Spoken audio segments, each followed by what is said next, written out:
News bulletin में आपका स्वागत है। आइए जानते हैं बिहार की 30 फटाफट बड़ी खबरों को।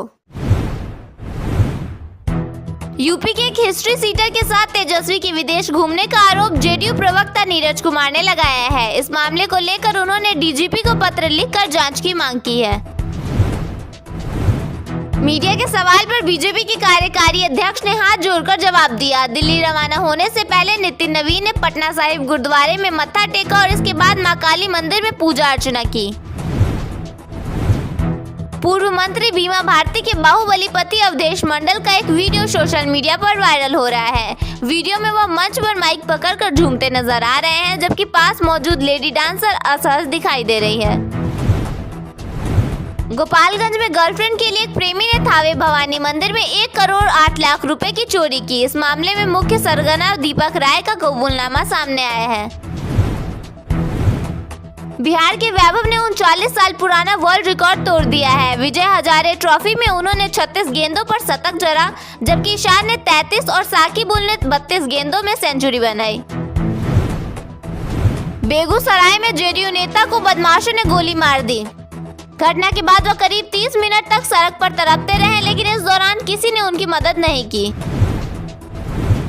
मोतिहारी में साइबर अपराधियों ने लापता बच्चों की फोटो एडिट कर 50,000 रुपए की ठगी की। आरोप है कि पीड़ित के गले पर चाकू रखकर फर्जी इमेज तैयार की गई है।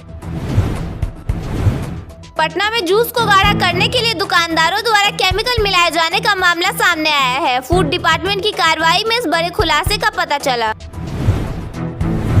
पटना में ऑटो लिफ्टर गैंग के 7 बदमाशों को पुलिस ने गिरफ्तार किया है। बताया गया कि दुकानदार की मदद से मोबाइल नेपाल भेजे जाते थे और करीब 7 लाख रुपए का ट्रांजैक्शन पकड़ा गया है। सारण के शक्तिपीठ आमी मंदिर परिसर में आग लग गई, जिससे 19 दुकानें जलकर खाक हो गईं। घंटों की मशक्कत के बाद दमकल कर्मियों ने आग पर काबू पाया।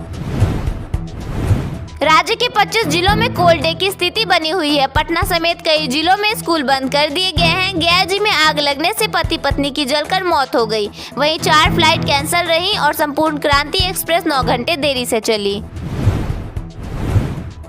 बांग्लादेश में अल्पसंख्यकों पर हो रहे हमलों के खिलाफ भागलपुर में हिंदू संगठनों ने प्रोटेस्ट मार्च निकाला है। इस दौरान भारत सरकार ने कड़ी कार्रवाई की मांग की है।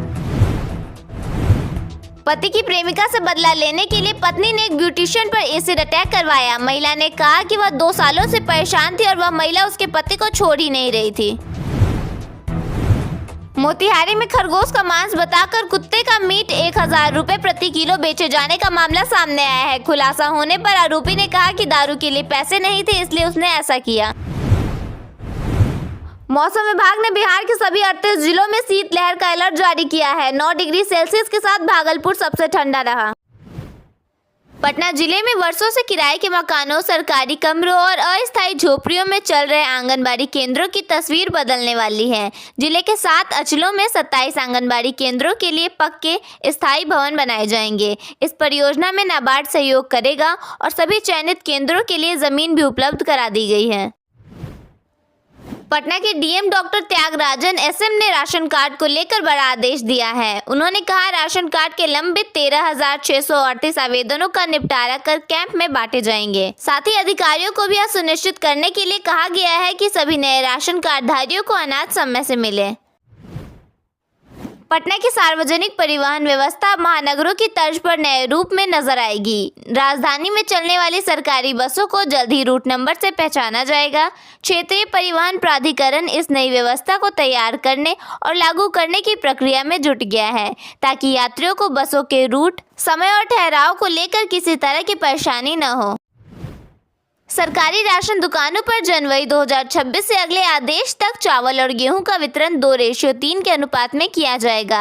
इसके तहत अंत्योदय या गरीब परिवारों को मिलने वाले कुल 35 किलो खाद्यान्न में 14 किलो गेहूं और 21 किलो चावल दिया जाएगा। पहले यह वितरण 1:4 के अनुपात में होता था, जिसमें 7 किलो गेहूं और 27 किलो चावल मिलते थे। राजधानी पटना के निवासियों के लिए प्रॉपर्टी टैक्स और कचरा शुल्क जमा करने की व्यवस्था में एक बड़ा बदलाव होने जा रहा है। अब आपके घर नगर निगम के कर्मचारी नहीं, बल्कि एक निजी एजेंसी के प्रतिनिधि टैक्स वसूलने पहुंचेंगे।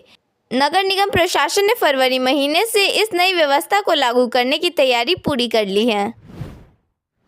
मनरेगा में काम मांगने के बावजूद बेरोजगार 13,000 मजदूरों को जल्द रोजगार मिलेगा। मंत्री श्रवण कुमार ने पंचायतों को 3 दिन में ऑफर लेटर जारी करने का निर्देश दिया है।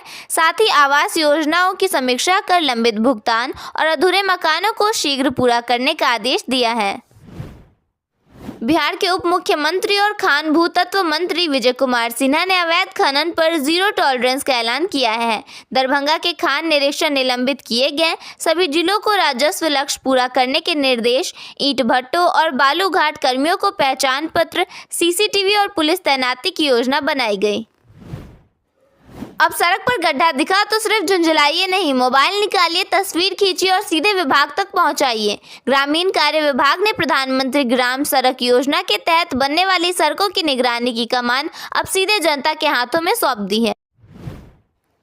मुजफ्फरपुर जिले में इंडस्ट्रियल इन्वेस्टमेंट के लिए सही वातावरण तैयार करने और अंडर कंस्ट्रक्शन प्रोजेक्ट्स को रफ्तार देने के उद्देश्य से डीएम सुब्रत कुमार सेन ने मोतीपुर औद्योगिक क्षेत्र का निरीक्षण किया। इस दौरान उन्होंने मेगा फूड पार्क, दामोदरपुर और मोहव्वल लेदर पार्क का भ्रमण कर विकास कार्यों की जमीनी हकीकत जानी। डीएम ने कहा कि गुणवत्तापूर्ण आधारभूत संरचना उपलब्ध कराना प्रशासन की प्राथमिकता है, ताकि निवेशक बिना किसी देरी के अपनी इकाइयां स्थापित कर सके और उत्पादन शुरू कर सके।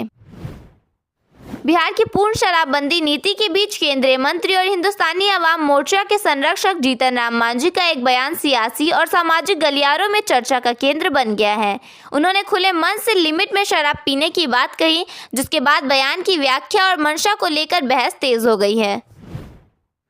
बिहार को क्राइम फ्री बनाने के लिए कई तरह के कदम उठाए जा रहे हैं। इसी क्रम में बिहार पुलिस अब नए लक्ष्य को पूरा करने में जुटने वाली है। दरअसल किसी भी वारदात का खुलासा 48 घंटे के अंदर ही कर लेने का लक्ष्य तय किया गया है। बिहार के भागलपुर में बच्चों के निवाले पर डाका डालने वाले हेडमास्टरों पर कार्रवाई की जा रही है। इन हेडमास्टरों से 1.92 करोड़ रुपए की वसूली की जाएगी। यह कार्रवाई सरकारी धन के दुरुपयोग के चलते की जा रही है, जिससे शिक्षा विभाग में हड़कंप मच गया है। पटना में जक्कनपुर थाने की पुलिस ने ऑटो लिफ्टर गैंग के 7 साथीरों को पकड़ा है। पहली 2 गिरफ्तारी मीठापुर बाईपास से हुई। इनकी निशानदेही पर 2 नाबालिग भी कल पकड़े गए। आज खुलासा हुआ है कि ये लूट की मोबाइल को दुकान के माध्यम से नेपाल में बेचते थे। वहां से अब तक 7 लाख रुपए का भुगतान हो चुका है। क्रिकेटर वैभव सूर्यवंशी ने विजय हजारे ट्रॉफी में बिहार की तरफ से खेलते हुए धुआंधार शतक जड़ा है। वैभव ने अपनी पारी में 16 चौके और 15 छक्के लगाए और 84 बॉल पर 190 रन बनाए। उनकी इसी पारी की बदौलत बिहार की टीम अरुणाचल प्रदेश के खिलाफ इस मैच में मजबूत स्थिति में पहुंच गई है। रांची में खेले जा रहे इस मैच में बिहार ने टॉस जीतकर पहले बल्लेबाजी करने का फैसला किया। बिहार ने 50 ओवरों में 6 विकेट पर 574 रन बनाए। मुजफ्फरपुर में वंदे भारत एक्सप्रेस पथराव का शिकार हुई। काटी इलाके में हुई इस घटना में ट्रेन के 3 कोचों के शीशे टूट गए। पुलिस ने 3 नाबालिगों को हिरासत में लिया है। जमुई में गैस सिलेंडर रिसाव के कारण एक बेकरी में विस्फोट हो गया, जिससे लाखों रुपए का नुकसान हुआ। यह घटना शहर में चर्चा का विषय बनी हुई है। विस्फोट के कारणों की जांच की जा रही है और स्थानीय प्रशासन नुकसान का आकलन कर रहा है।